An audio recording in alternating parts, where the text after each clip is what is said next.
Hello, everyone. Please stay tuned while we wait for more attendees to join the webcast. We will be starting in the next 2 or 3 minutes out of respect for everyone's time.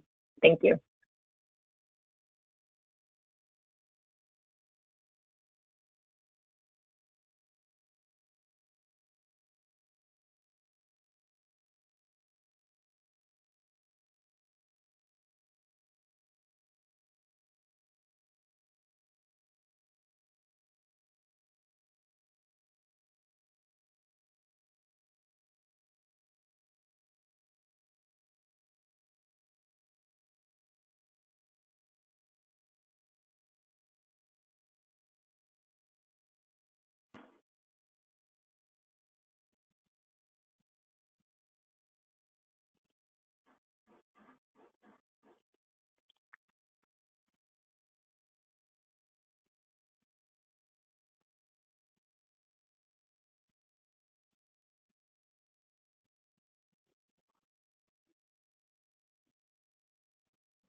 Okay, I'm going to get started.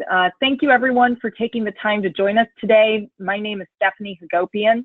I am Director of Sales for Focal Point's Identity and Access Management Implementation Practice, and I'm going to be moderating today's webcast. We realize that time is a valuable commodity for everyone. It's our intention to use the next 45 minutes very effectively.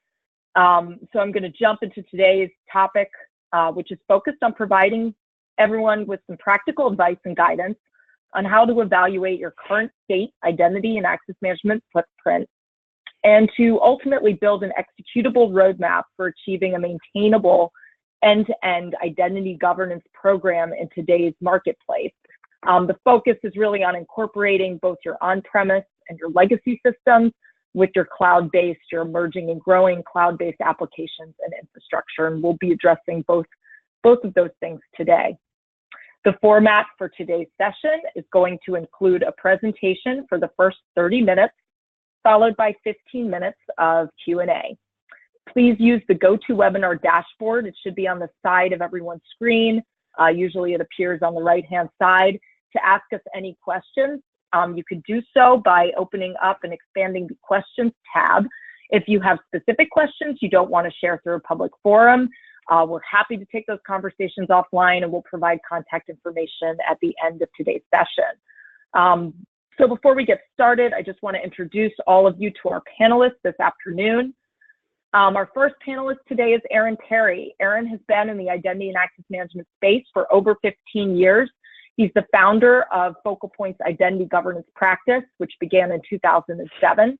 And Aaron currently operates as the president of Focal Point's Identity and Access Management Division. And he has supported hundreds of global companies through their large-scale identity governance and access management implementations through the course of his career. Also on our panel today is Bruce Berg. Bruce is leading our internal audit practice for Focal Point and has more than 15 years of internal audit and regulatory compliance experience as both a CMA and CFM. Prior to Focal Point, he was a senior manager at KPMG and was responsible for leading many audit projects. Now, before I hand it over to our panelists, I'd like to briefly provide you with an overview of Focal Point. That's for those of you who may not be familiar with us, or if this is one of your first sessions that you're attending. So Focal Point was founded in 2005 as a technology-focused security and risk management firm, data risk management firm. We have more than 400 employees working from 17 offices across the US and Canada. We are a North American-based company. We have a dedicated identity governance practice, which is the focus of today's discussion, in combination with our audit firm or audit practice as well. but our firm, from a holistic standpoint, provides an entire spectrum of data risk management services, including cybersecurity practice, data privacy, and data analytics, SAP or HR specific GRC, as well as enterprise GRC, implementation and advisory capabilities, and a full catalog of security operations training courses. If you want to take a look at our full range of service offerings, you can go to our website, and again, we'll provide all that information for you guys at the end. So now I'll turn it over to Bruce and Aaron to kick things off and start the presentation. Bruce, I hand it over to you.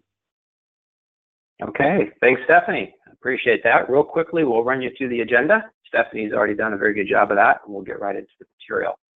So we're going to start with a quick debriefing around what can go wrong. So really focused on risk and how that pertains to organizations and identity access management. Then we're going to walk you through what we do from an advisory perspective and what we advise our clients to do in really determining their current state baseline. So different procedures, different audit procedures that you can perform to really make sure that you have a firm understanding of where current state is in the organization. And then we'll transition that over to Aaron, and he'll walk you through different things that we do in the roadmap space. So taking that current state result and then translating that into how do you want to handle identity access management into the future? And how do you go about building out that future state? How do you justify the investments that it will take to make that happen? And ultimately, how do you win over the executives in the organization to support these types of initiatives? So with that, we'll turn to the first slide. So the risk. So this is a very clear slide that just really tells you two things. One, 63% of confirmed data breaches are leveraging stolen credentials, or they're using weak or default type of password settings in organizations. So cybercriminals definitely have a lot more luck if they can attack and compromise somebody's credential in gaining access into infrastructure and critical systems. And then captured credentials really is the easiest way, the best way for a cyber criminal, because they don't have to get around all of your defense mechanisms. If they can capture credentials, then they've already got access to go straight through the firewall, the infrastructure of the organization to gain access into whatever that user's credential is allowing them into. And you'd be amazed once they have that door open, they can certainly navigate within the organization a lot more than people realize. So again, this is just giving you more of a visual of how that can work. On the left, you'll see 4 different types of cyber criminals. There's individuals that just enjoy wreaking havoc with organizations.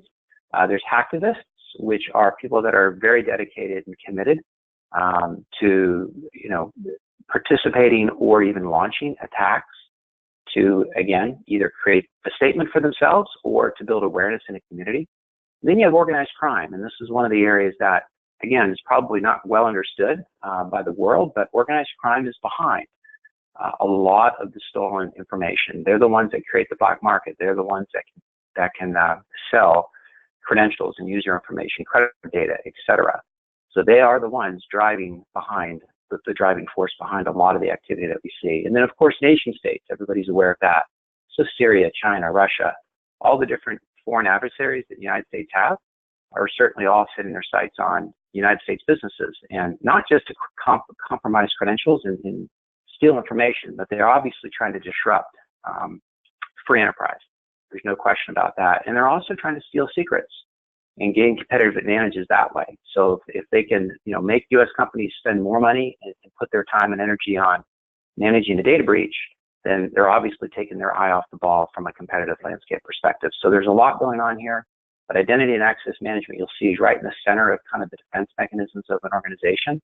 If they can get through the middle, that's the way they're going to go. That's their straightest, fastest path into a system and ultimately into confidential information. If they can't get through the middle, then of course they're going to have to find alternative means to penetrate the organization. And again, the rule of thumb for most criminals is if they can do it quickly and easily, they're going to do it. If it's becoming too difficult or time consuming, then they're going to move on to another target. Next slide. So this just gives you, again, a visual of how one of these attacks can happen. So everybody's aware of phishing attacks, probably the most common tool still used today. It's actually increased in its use over the last 5 to 10 years. So a phishing attack will get launched against a target organization. All the users in that organization will get these phishing emails. And inside those emails, you either have an attachment or there's maybe a link embedded in the email. And if the user either clicks the link or tries to open the attachment, then obviously what's happening is that the criminal or the bad guy is getting access onto that user desktop. Once that happens, then they're going to have a tool to install malware. And once the malware is installed, then what that's giving them the ability to do is monitor what's going on in that user's system. And once they can start monitoring your activity, then they're going to be able to steal your credentials. Once they have the credentials, then they're going to be able to use those stolen credentials to gain access into your environment. They're going to then typically use that to install more malware that's all designed to look for confidential data, important data, data that's important to them to steal. And then, of course, out the data goes the back door. So it's very important that stop sign right in the middle with IAM. It's really all about role-based permissions and proper credential management. So multi-factor authentication is getting a lot of traction. Organizations are investing a lot of money in making sure two-factor authentication is used, and there's a simple reason for it. If you have to verify my identity before you let me in the door, then that's typically not something the cybercriminal is going to have at their disposal. They're not going to have your cell phone. They're not going to necessarily have your desktop in order to use the emails that you might get. So cell phone use is very popular for the second factor, and it's for good reason, because if they don't have it, then they can't use it, and they're stopping their tracks right there. So now that we've set the stage for risk, we're going to kind of give you the overview of how that pertains to baselining the current state of the organization. So a lot of organizations do invest in identity access management initiatives, technologies, et cetera, but a lot of them don't always get the return that they originally set out to receive from that investment. And then, of course, the failures get exposed through data breaches, process inefficiencies, and ultimately ineffective security. So the solution is to really measure how your current investment in IAM is doing. And if the company, most organizations have invested somewhat, right? They've either invested in better access control, they've invested in new technology, new systems, or they've put in better systems or better processes, or they've just built in better controls throughout these different processes to make sure access and user identity and credential management is managed well. But again, they don't always know how well that's working. So having an objective way to measure it is really important. What we use is we use ISO 15504 maturity model. That's what the 0, 1, 2, 3, 4, 5 scale is about. It's really a process capability assessment model. And what this is saying when you go through an audit or an assessment is you're saying that if you're at the 0 level, that means you are incomplete. And meaning that if you have a control in the process, or if you have a process that's in place, but it's not implemented correctly, or it's not implemented completely, then you're really at a 0. You're at the starting point. But once you get to a level 1, that means that you have implemented a process, you do have a control, and it does achieve its purpose. It may not be optimized, but it is in place. A level 2 is where it's managed, so it's in place and then it's managed. So the way this model works is that you have to achieve a 1 before you get to a 2. You have to do everything to achieve a 2 in order to get to a 3. A 3 is really established. That means the processes are well-defined and documented, and that people in the organization know how to follow them. A 4 is then predictable, where you are consistently performing the processes within certain defined limits. So this is kind of where thresholds are sometimes used, determining when to take action and when not to take action. Trying to put more specificity into the process is really what takes you up to the predictable level. And then, of course, optimized is sort of a holy grail. It's not always the objective, though. In order to get fully optimized with a process or even controls within the organization, it costs time and money. And sometimes it's not always practical to be optimized, but it is the top of the standard. And it does mean that we are meeting our goals and that we are continually improving the process and underlying controls of that area. So that's really a maturity model. We use that when we go through doing assessments and audits, so that the output isn't just you're doing it, you're not doing it, but it's showing you what is being done and how well it's being done on the maturity scale. And it's really important to understand what management's expectation is before you commence the audit, because if management's expecting 1s and 2s, and they're going to be satisfied with that, which may be very well, then the audit needs to make sure that it focuses on helping them understand when they are at the 1 and 2, maybe when they're exceeding that, or maybe when they're really at a 0.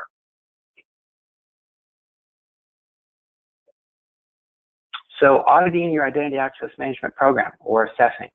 So again, big picture, top-down approach is certainly the way to begin. You have to be objective, independent, and fair. And that's really something we'll talk about in another slide. But this slide is kind of giving you that visual of people, process, technology. We're really trying to audit that intersection. So we're really looking to make sure that controls are in place in the right point of a process, that people understand how to use it. If technology is part of the control, then the technology is configured correctly. So we're really auditing at that intersection. Really important. Big picture really talks about infrastructure, right? So if I'm going to do an identity access management audit, I really want to understand the infrastructure of the organization, the firewalls, the security zones. We want to understand all critical systems that are part of that infrastructure, all the locations that are being supported. Certainly, if cloud is part of your infrastructure and third-party solutions are being used through hosted sites and or connections, then making sure that that's all embedded, incorporated into the audit approach is hugely important. And that's certainly the big thing that we see in practice right now. The amount of infrastructure that's gone from on-premise to cloud is significant, and it's ramping up more and more every day. You know, people are moving to AWS and other types of services like that at a very, very fast clip. So as that's happening, that means the infrastructure is no longer sitting within the footprint of the organization internally, but it's now sitting in a third-party site, which is creating an extended infrastructure footprint. So making sure that we pick all that up when we work through this current state assessment, hugely important. Next slide, please. So evaluating current state. So what we do is that we use a recognized standard like NIST. So NIST, Special Publication 853, it's a security standard. It's gone through quite a few revisions over the last 5 or 6 years. NAST has done a very good job really making sure that their standards are up to date and really represent best practice. And it's the standard that we use. A lot of organizations like us to also use, you know, ISO 27001 or 2 standards. We can do that. Some organizations like COBIT. Doesn't matter. You just have to make sure you have an appropriate security framework that you're going to benchmark or baseline yourself against. Of course, the trick to the audit is that if you can't prove it, you didn't do it. That's the old saying, but it holds true in this world. So the reason why we'll do audits is because it's very objective, it's verifiable, and we're really looking at documentation to support what management's doing. And it certainly gives you a lot more, more accurate output of the actual current state. We want to cover all the domains. So if you look to the right of the slide, there's 14 different domains listed there. Those are all the typical domains that we're going to want to evaluate through the course of an assessment or audit. And it's very important that none of them are left out and that each of them get an appropriate amount of time and evaluation. And then we're also, one of the things to look out for is just cross-functional responsibility. So everybody knows how complex organizations are. There's a lot of different people at the table when you do this kind of a project. It's not just IT. They're part of it, but they're not the only group. HR has a big role. Operations has a big role. Finance has a big role. So everybody has a role to play, depending on what system we're talking about. So bringing them all together and making sure that they're all part of the engagement, hugely important. And then last but not least is to make sure we really come up with a balanced approach. We're not really just looking for weaknesses. We're wanting to make sure that we understand where our strengths are so we can continue to capitalize on those strengths and give management credit for things that are working well. But then we're also looking for what could we do better and what are the areas currently today that really could be improved. And so those are the weaknesses. Next slide. So this is a couple of visuals just to kind of get you thinking on going a little deeper here from a current state assessment perspective. On the left, what you're really looking at there is a simple process flow for authentication process. So that's really a Kerberos Windows flow. And it really is showing you on the bottom left corner that the user is going to ask for access into an environment. So by putting in their user credential, then the system is going to communicate to an authentication broker. And it's going to go to an identity store wherever that user's credential is maintained and managed and check to see is this a valid user in the organization. If the answer is yes, then depending on what kind of permissions they want to be able to perform duties within a particular system, then the access will be granted to get into a system, but then that system or service is then going to also be looking at what kind of permissions does that credential have and what can that person get access to and what kind of functionality are they allowed to do within the system. So that's just a general high-level picture. When we're doing an assessment, all of those components are equally important. So making sure identity is authorized, making sure that permissions are related to the user and that the user only can perform the things that those permissions provide them access for is all part of what we're looking to evaluate. And then on the right, you'll see a user lifecycle depiction. So basically, this is the typical life cycle of a user. They come onto the organization, they get provisioned access, then they have to authenticate, they get authorized to do different things. Self-service is a big deal in today's world. We're trying to take some of the burden off IT help desks, making sure that users can do simple tasks like resetting their password in a self-service mechanism is a huge cost efficiency and time saver for IT help desks. Aaron will talk more about that later. Password management, making sure that we're managing passwords appropriately. If we can use single sign-on, that's obviously there's advantages there because people don't have to remember multiple passwords. But there's also limitations to what single sign-on environments can do. And a lot of times people still have more than one user ID and password that they're trying to maintain. So understanding all of that complexity. And then of course, compliance. If the organization has to comply with privacy standards, hugely important. If it's a healthcare organization, then there's HIPAA. And then of course, if it's a public company, then there's SOX compliance and other things that you have to pay attention to. So making sure that we have a robust enough process with appropriate control in place to be able to manage the entire life cycle of the user, including the deprovisioning of that user as soon as they no longer need the access or they leave the organization. Next slide, please.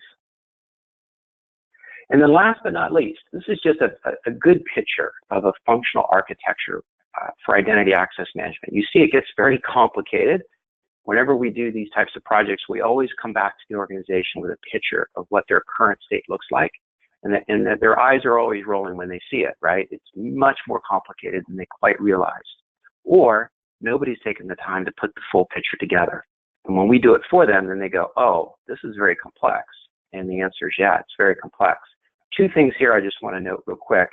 One is down in the bottom left-hand corner, federation. That's huge. What federation is, it's the ability to manage infrastructure or devices that are in-premise with devices that are out in the cloud. So if I have Workday, for example, implemented in my organization, that's a cloud-provided solution. So if my users are set up on a single sign-on Active Directory authentication, then as they go into AD to authenticate, then there's a connector, a federated connection between Workday and Active Directory. And Active Directory is going to pass through a secure protocol to Workday the request to log into Workday.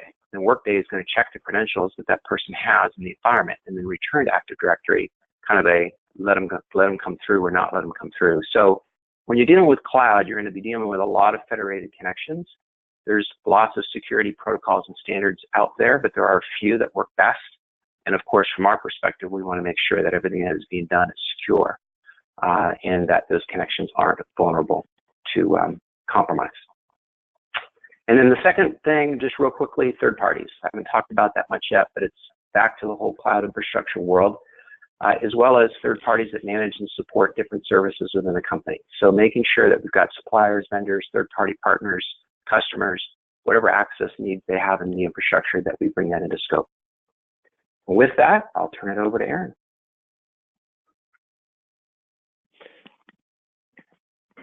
Thank you, Bruce. This is Aaron Perry with Focal Point Force, our identity management division. Really want to talk today to everyone following up on Bruce's initial slides and information about really the IAM program itself and how to plan and what organizations are doing as they're planning between cloud and on-prem. So one of the first things around justifying the investment around identity today, a lot of our customers and organizations have a cloud-first policy, and what they're doing is they're looking at a comparison between on-prem solutions from some of the vendors out there like SailPoint and Oracle, and Quest One Identity and CA and IBM, versus some of the cloud players such as Duo and Okta and SailPoint and some of the others. So really, the investing portion first comes down to, is it on-prem or is it in the cloud?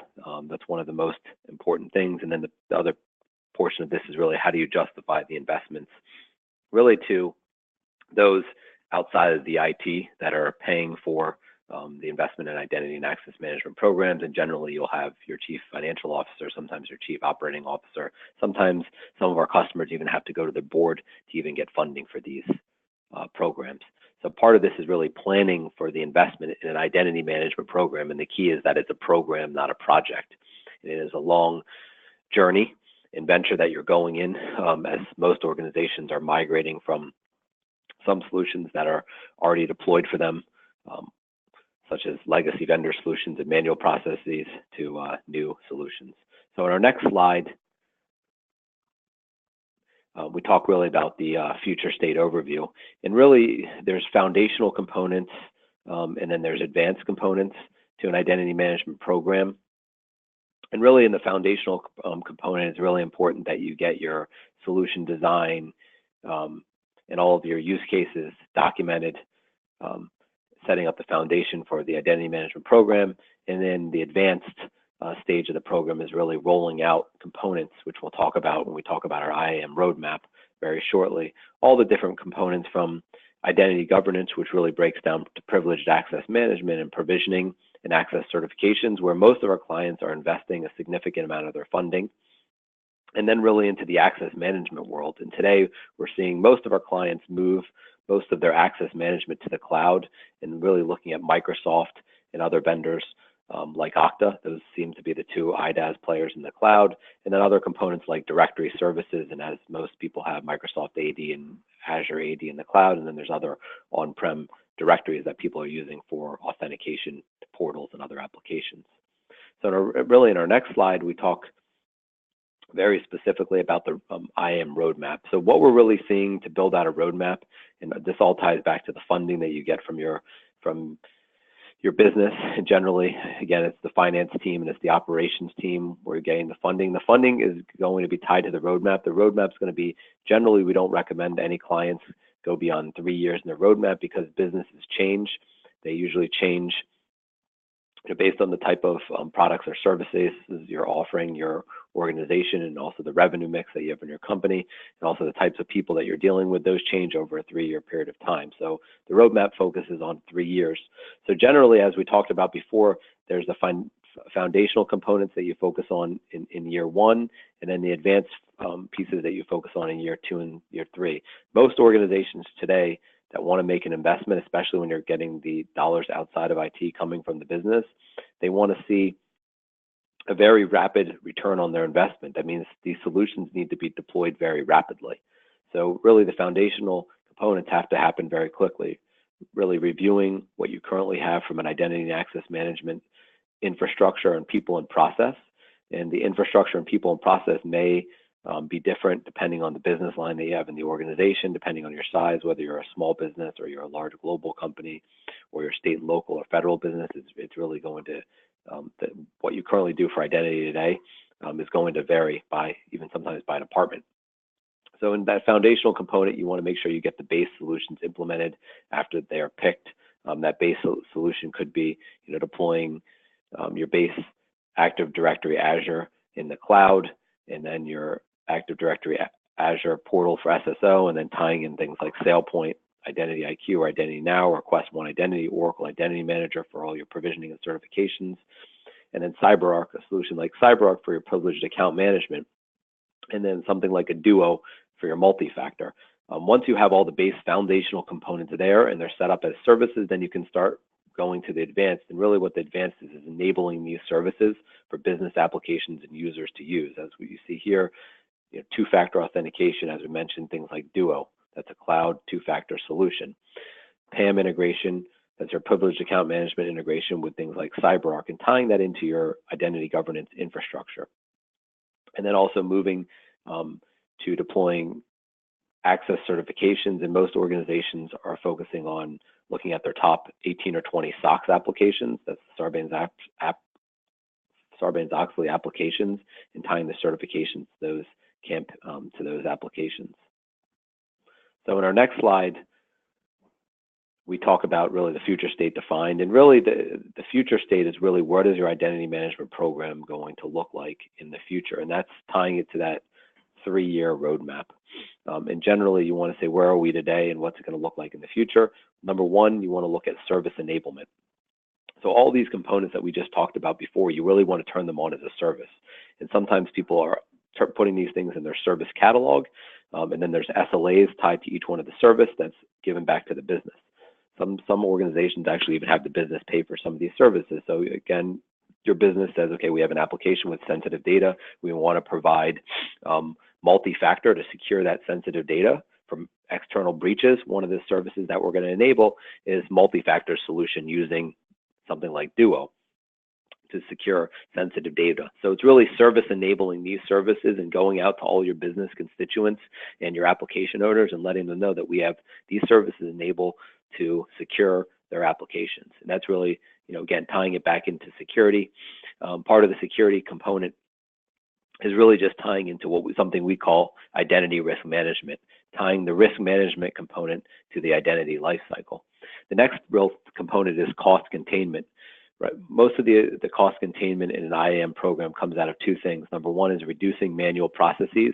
When you move away from manual processes, you remove any type of error caused by humans that are intervening with applications, and moving away from manual processes to automated processes is really an important component of an IAM program that also helps with the security component. Anytime you obviously have a machine or the computer taking over and doing all of the provisioning per se, that helps. And then the next component is compliance. And as we talked about before, really compliance a lot of times ties into things like Sarbanes-Oxley. From a Sarbanes-Oxley standpoint, most organizations, as we talked about with cost containment, are doing their certifications manually. We're moving that to an automated process that's all automated. So really focusing on access certifications for Sarbanes-Oxley. And one of the other components could be positive user experience. And really what you're doing from a user experience standpoint is today, users in most organizations have a lot of problems logging into multiple applications in the morning, or they forget their password. So really you're trying to streamline the user experience, not only for your internal employees or for contractors, but also for your external users. If you create a better user experience, you provide more security, you cut down on cost, and you tie it all into compliance, and then you have a whole service catalog, you really kind of defined your future state of identity and access management.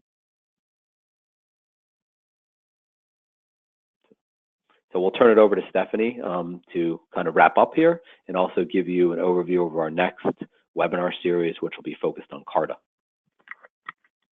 Okay, thank you, Aaron. So now we're going to open it up to a little bit of Q&A. As a reminder, you can go to the dashboard on the side of your screen to ask us any questions under the questions tab, and we'll go through them as we get them. We already do have one question about gaining access to the material we're presenting today. We will be emailing a recorded version of this webinar, which includes the presentation, to everyone who signed up tomorrow. And we'll also send you contact information as well, so you can reach out to us directly. This answers that question. We have another one. If you could talk about any real-world identity and access management projects, or give us a specific example of how this service has worked with previous customers. Aaron, that's probably a good question for you to answer.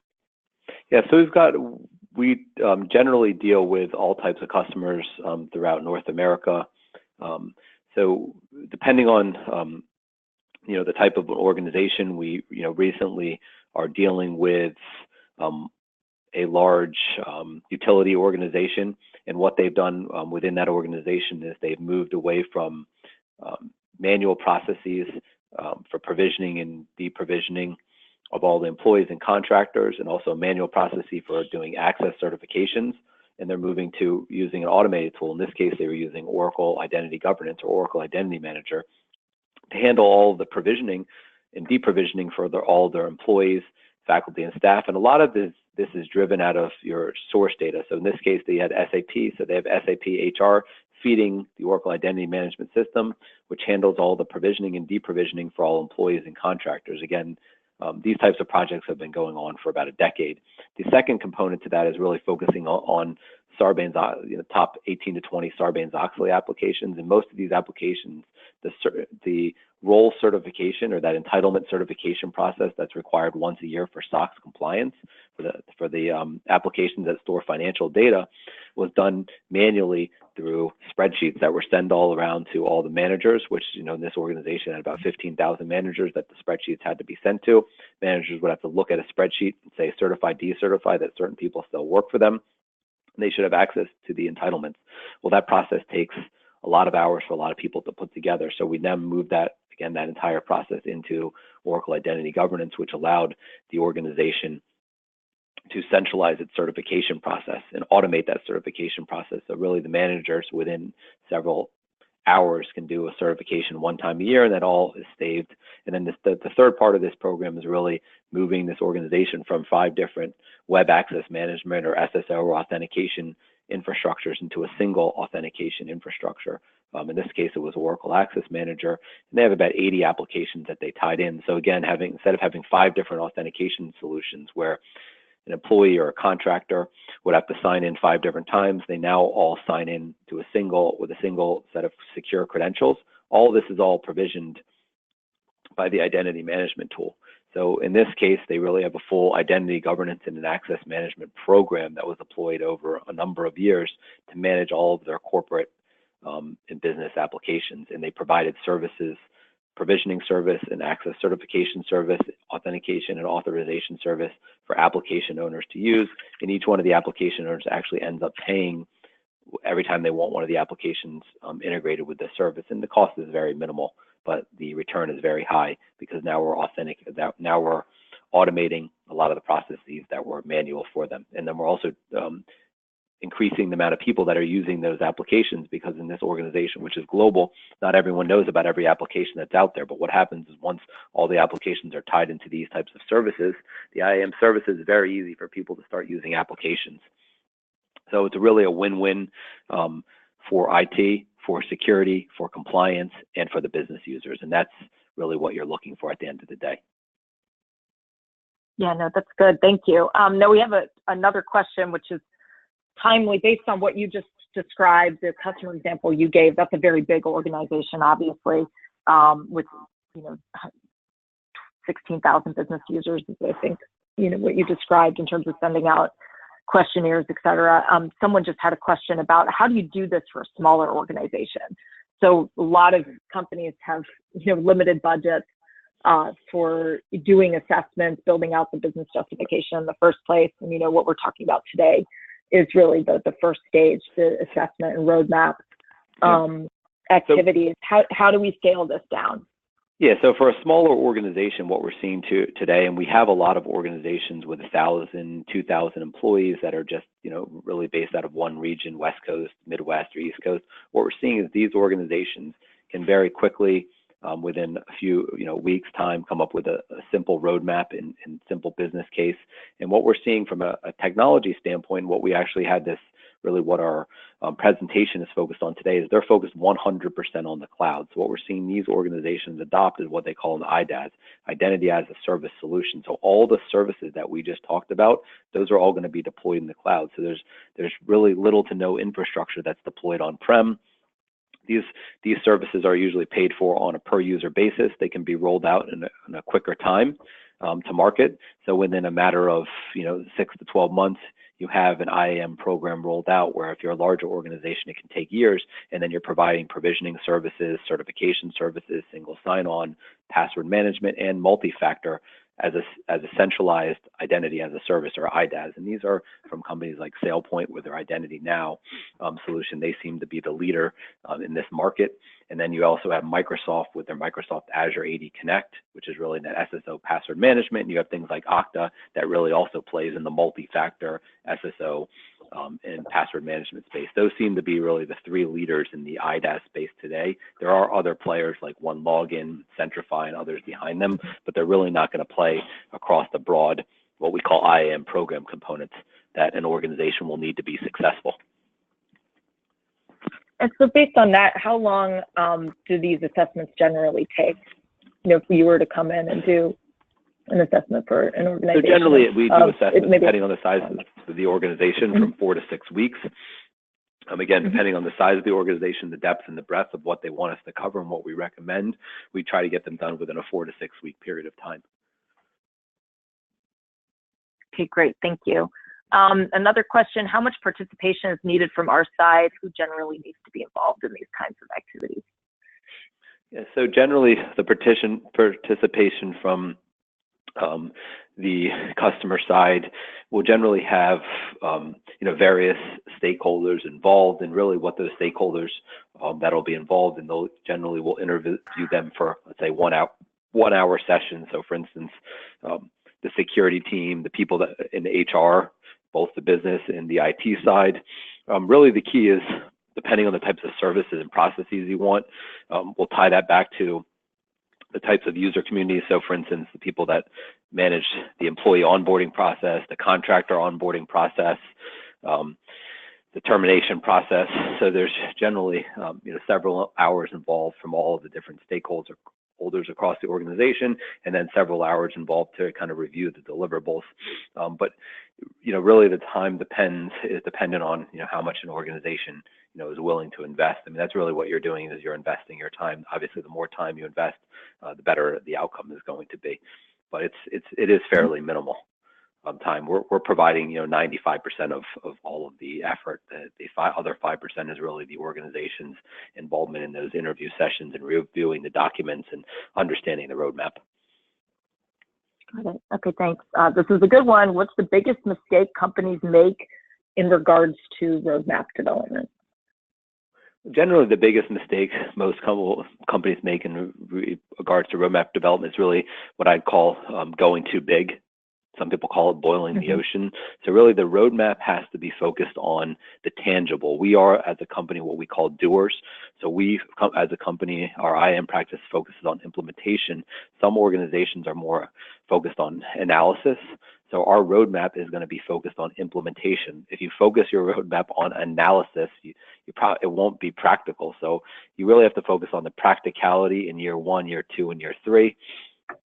To ensure that all of those years, there are things that you can implement and accomplish.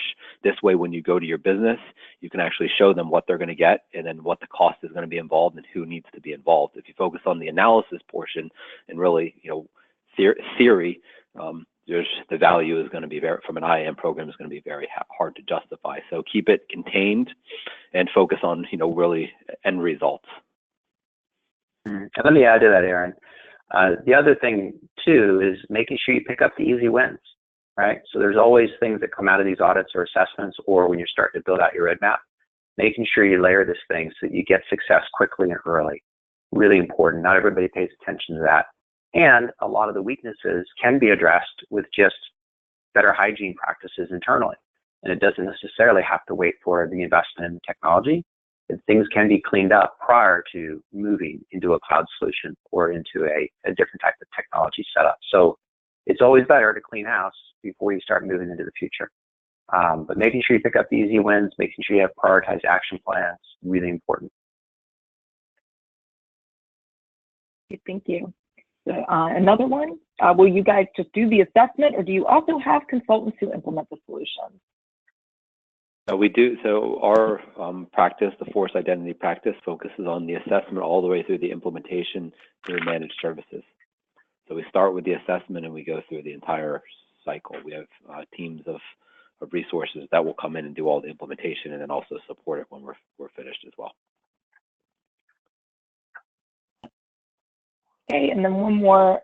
Is this just for internal use cases, or do you guys do anything for B2B or B2C type situations or scenarios? We're focusing on not only internal, but yes, B2B and B2C. It's really important, both business to business, also business to partner, business to consumer. We're seeing more and more organizations focus on the external side, especially breaches both come from internal and external, but also a lot of the value comes from integrating with consumers or customers or business partners and the such. So we go internal and external. A lot of times they're divided into two different kind of tracks within the same program, but they are leveraging the same infrastructure. Okay, great, thank you. So it doesn't look like we have any more questions. Again, if anybody wants to send us a question privately, you can go to our website, you can tweet us, or you can send us an email. The information is at the bottom of this email for Aaron.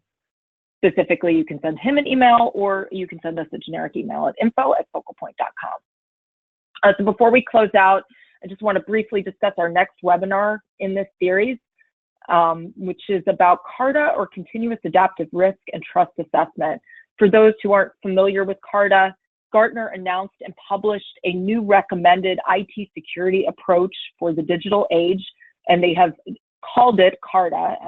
or continuous adaptive risk and trust assessment. What CARTA does is it embraces an adaptive and dynamic approach to managing risk and trust by incorporating things like adaptive machine learning, data analytics, and AI within the context of security governance. CARTA also looks at an organization's security posture, not only from an internal facing perspective, we just talked about B2B and B2C, but about that entire, what Gartner has deemed an eco partner system. So it's not about your internal infrastructure anymore. It's also about your partner relationships, and most importantly, the managed cloud services that you have with Microsoft, with Amazon, your Amazon cloud instances, for example, and various cloud-based applications you may use as a service today. So outside of just the realm of IDaaS, this is a much more all-encompassing and broad security and risk posture that Gartner has published. So our next webinar is going to focus on how Focal Point addresses CARTA. We do so using a combination of our governance, risk, and compliance, or our GRC practice capabilities, as well as our identity and access management and data analytics practices. All three teams are working together to provide some unique offerings, like our identity risk management service, to align to Gartner's CARTA principles and an overall CARTA methodology for an adaptive risk-based security framework. We'll be sending details and a registration link out via email very soon, definitely to everyone who attended today's session, and you can certainly go to our website to learn more. We'll be publishing the details there as well. Once again, I'd like to thank everyone for attending this webinar today. As a reminder, we'll send the link of this session and the recorded version of this session tomorrow, and certainly feel free to check out the additional IAM resources we have listed on our website, as well as our various practice areas and capabilities. Thanks again, and we hope everyone has a great rest of the day. Goodbye.